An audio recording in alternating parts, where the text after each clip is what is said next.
Of course, the only thing that is on everyone's mind is the health and well-being of Buffalo Bills' safety Damar Hamlin, who did suffer cardiac arrest in the first quarter of the Bills-Bengals Monday Night Football game this week. And as we record this show Thursday morning, there have been some positive developments. Now, the Buffalo Bills tweeted this out this morning as well, saying, per the physicians caring for Damar Hamlin, Damar has shown remarkable improvement over the past 24 hours. While still critically ill, he has demonstrated that he appears to be neurologically intact. His lungs continue to heal, and he is making steady progress.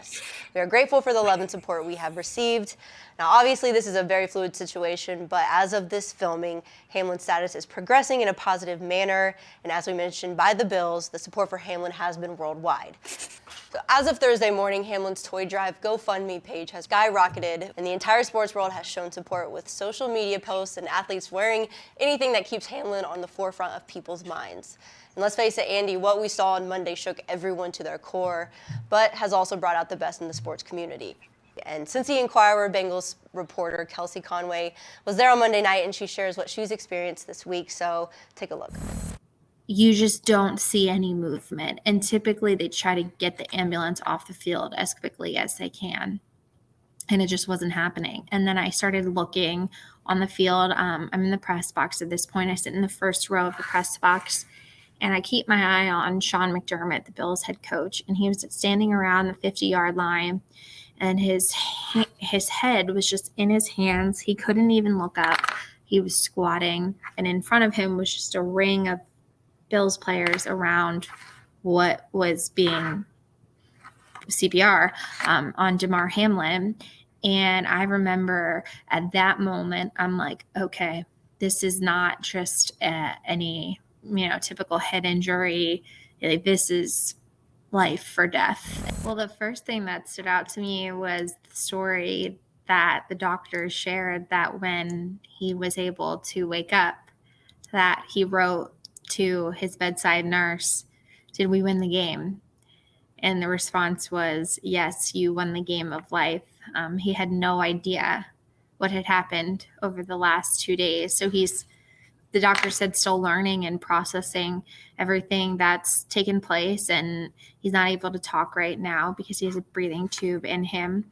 The hope for the doctors, they said, is the next step is to get him to be able to breathe on his own, which that would be great. And, they're trying to get him in a place where that they can get him back to Buffalo. But they're taking great care of him.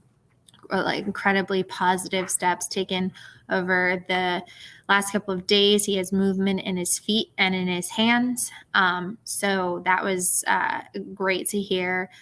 I mean, Cincinnati has been absolutely outstanding. I'm fortunate to work with incredibly talented photographers, and some of the photos that they have shot of Bills and Bengals fans praying together outside of the hospital, Bengals fans showing up at the candlelight vigil last night, just the city being lit up blue and red everywhere at Paycor Stadium, Fifth Third Bank's building, and just, Jeff Ruby, who owns the most famous restaurant, catered a 5-course meal to the Hamlin family at the hospital. I mean, just Cincinnati has been incredible in terms of showing support for the Bills, the Hamlin family, and it's truly remarkable what sports can do in terms of uniting everyone. Now, Andy, you've covered the NFL for over a decade. You are intimately familiar with the Buffalo community, so what's been your reaction to this week's unprecedented event? Well, we got to start first with Monday night and sitting through that. And I think all of us were on our couches watching one of the most horrific moments in sports, wondering, are we going to see this young man die on a football field, something we never want to see. And it was just a traumatic experience for the Bills, the Bengals, and all of us watching. And I'm glad he's doing well. But I also want to celebrate some of the great things we've seen this week. A lot of compassion from people. We live in a time where everyone's yelling at each other, very hateful towards each other. And everyone came together for a stranger that they might not ever met. And they're donating money. And they're hugging each other, and they're wishing him well, and they're praying for him, and everyone's just kind of coming together for something. It's been nice to see, and we got to shout out the medical staff at the stadium who basically saved his life. It's tremendous that we have people who take their lives and say, you know what, I want to help other people, and we got great doctors, we got great people at the stadium, great EMTs, and we saw ESPN handle it so well with compassion and heart, and it's been a very scary week, but we've seen a lot of good from people, and hopefully Damar is back to being better soon. Absolutely. And to put this all in context, we bring in our very own NFL insider, Safid Deen, to join the conversation. Safid, thank you for being here with us. Of course, guys. Happy New Year. Safid, for you, what has been the league and the players' reaction to what we saw on Monday night? This has been a very, very difficult week for the NFL. This is probably one of the most unprecedented weeks in NFL history. Not only did the entire nation see this on the second day of 2023, but, now the NFL world is kind of reeling here. We have games coming up on Sunday, the final week of the regular season. Playoffs are supposed to start in a couple of weeks. Nobody knows where the teams are going to be seated at the top of the AFC because this game was canceled. But more important, everybody's worried about Damar Hamlin's health. And even more important than that, I think everybody's starting to see a little bit of the long-term effects and how brutal the sport really can be at the worst time that we saw on Monday night. Safid, there is also a mental side to this, as you know. The Bills and Bengals witnessed a traumatic event, but I'm sure everyone involved in the NFL took this pretty hard. So do you think the league is providing any mental health support this week for players? Have you heard that? Yeah, definitely. The NFL, put out a memo to all its teams pretty quickly after this incident happened, providing mental health services to, players and teams. If you don't have enough on your facility, please request more and you can have some more. We'll send them right there to your team facility. It's the right thing for the NFL to do as well because this was such a traumatic experience. You can imagine how we felt at home watching it, but imagine the players on the field that watched it live in person, or the players at home who may have known Damar Hamlin from college or, playing formerly with the Buffalo Bills, or just even the sense of having somebody that is a player that could have happened in your game any week of the season, somebody that you could have practiced with, or been your own teammate. Just all of those things were not really a great thing to think about for the players and for the coaches as well. But, I think everybody's kind of trying to get back into a routine, and that's probably one of the best things that you can do after such a situation like this. We have a lot of teams returning to practices and, getting ready for games on Sunday. And hopefully, those teams are having meetings with themselves to, alleviate the situation, but also kind of trying to get back into a little bit of routine where they can kind of play with Damar Hamlin in mind and kind of pay tribute to him that way as well.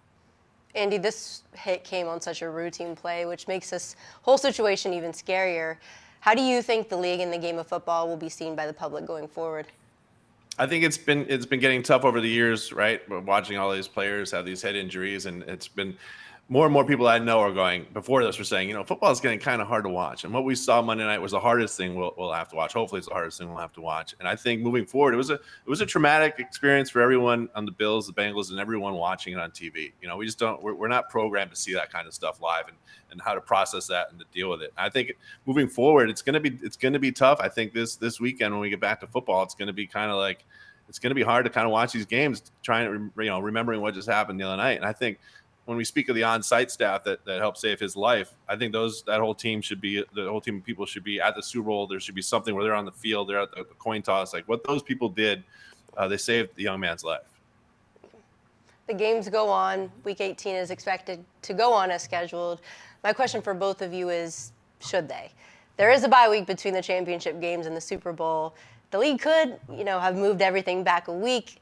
So should we be playing football this weekend after such a scary incident we all saw? Andy, do you want to go first? Yeah, I think you have to talk to the Bills and see where they want to go. It's up to them. If they don't want to play, they don't have to play. You can talk to the Bengals too. They're involved. The teams that are involved in this, you talk to them and say, what do you guys want to do? It's up to you. We can figure out schedules. Time isn't of the essence. We can do this. We're $1 billion company. We can figure things out. Safid? Yeah, I agree. I think the game should go on. I think the players should get, and the coaches should try to get back into the routine that they know best. This is the final week of the regular season. More than half the teams are going to be, going on vacation and not playing for the rest of the year anyway. So to kind of get them back into the swing of things and not worry about all off season of not playing a game again, is definitely it's something the NFL should do. But yes, the NFL should consider the Bills and the Bengals and see where they're at from a mental standpoint and figure out what they can do to help those two teams. And I think the entire league, will need some help in kind of navigation through this. This is truly one of the most unprecedented times we've ever seen in American sports. And it's something that the NFL is going to have to deal with, in the next couple of weeks moving forward. Hey, sports fans, if you want to see more conversations with athletes and stars, check out these videos right here and be sure to subscribe for more from USA Today Sports.